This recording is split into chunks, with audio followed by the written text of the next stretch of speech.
What is blue hour photography and how to do it? If you've ever seen those bluish photographs that are aesthetically pleasing and beautiful, but you have no idea what they're called, you've come to the right place. Hopefully, I'll clarify any doubts you may have and provide some insight into blue hour photography. Let's get started without wasting time further. What is blue hour photography? The so-called blue hour occurs shortly after sunset around dusk, when the sky takes on indigo colors before becoming dense black. It's a one-of-a-kind moment that can't be duplicated, even with the best photo editing software. Simply put, the blue hour is the time of day when the sky has a midnight blue color before sunrise and after sunset.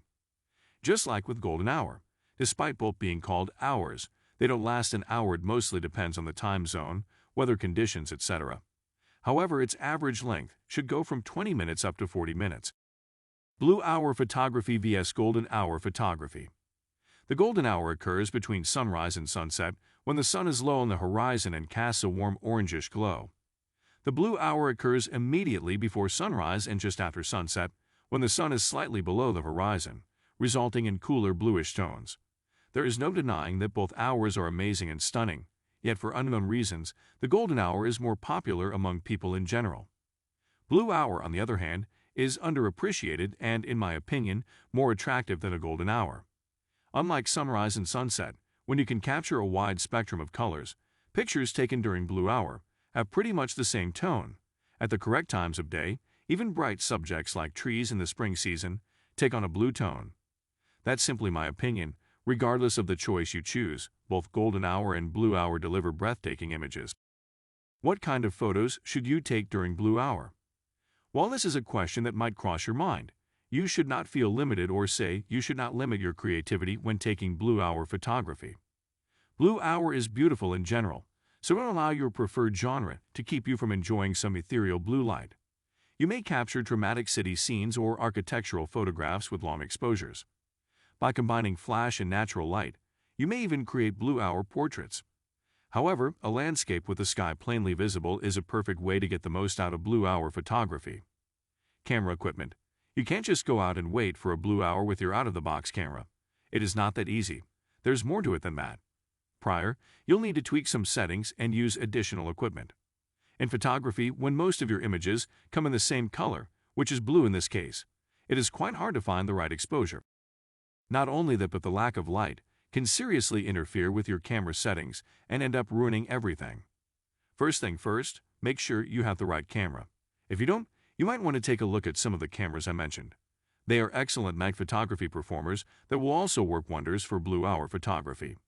It's time to get a tripod once you've obtained the camera. A tripod is a crucial gear for photographers in general, especially for blue hour photography. Refusing to use one will result in blurry and low-quality images. The next step would be to invest in a proper lens for blue hour photography. Note that not just any lens will work. A prime lens between 16mm and 50mm is preferable for ensuring sharpness across the photo, but zoom lenses that cover these ranges will also fit the bill. A remote shutter release is another piece of equipment that I don't think is necessary.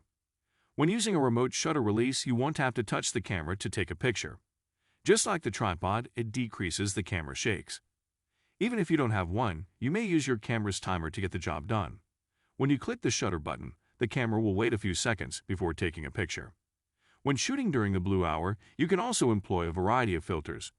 Filters are a great method to enhance the sky or improve long exposures. The latter two are nice to have if you have them or can afford them, but a tripod and a lens are the most crucial tools you need to look for. Oh, and for those cool night breezes, don't forget to bring a cup of coffee and a nice blanket. Camera settings. As I mentioned above, there are some settings you need to consider and even change if needed to get the best of blue hour photography. Autofocus.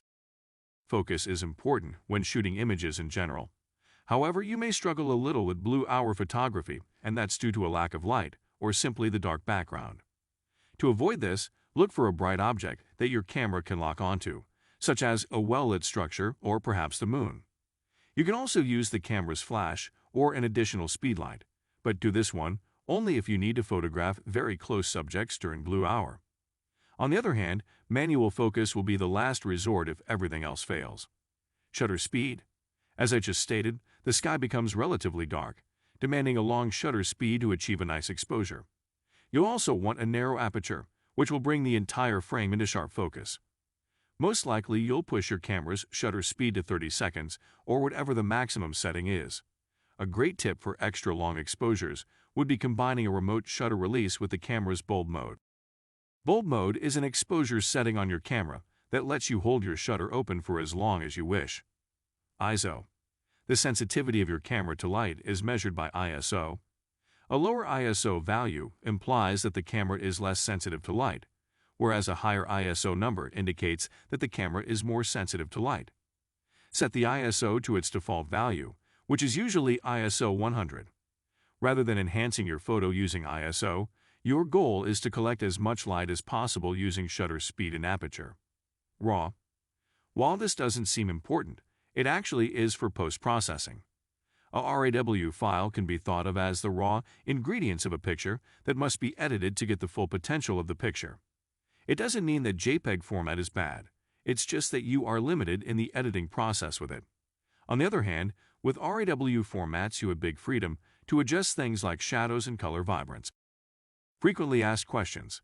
What type of camera do I need for blue hour photography? It doesn't really matter, be it mirrorless or DSLR. Just make sure it is a highly capable camera and feature-rich. Cameras from big names like Canon, Nikon, and Sony will do the work for sure. At what time is the blue hour? The blue hour would last from about 4:10 p.m. to 4:30 p.m. if the sun sets at 4 p.m. The blue hour lasts from roughly 5:38 am to 5:58 am if the sun rises at 6:08 am. Do I need to use extra lights during blue hour?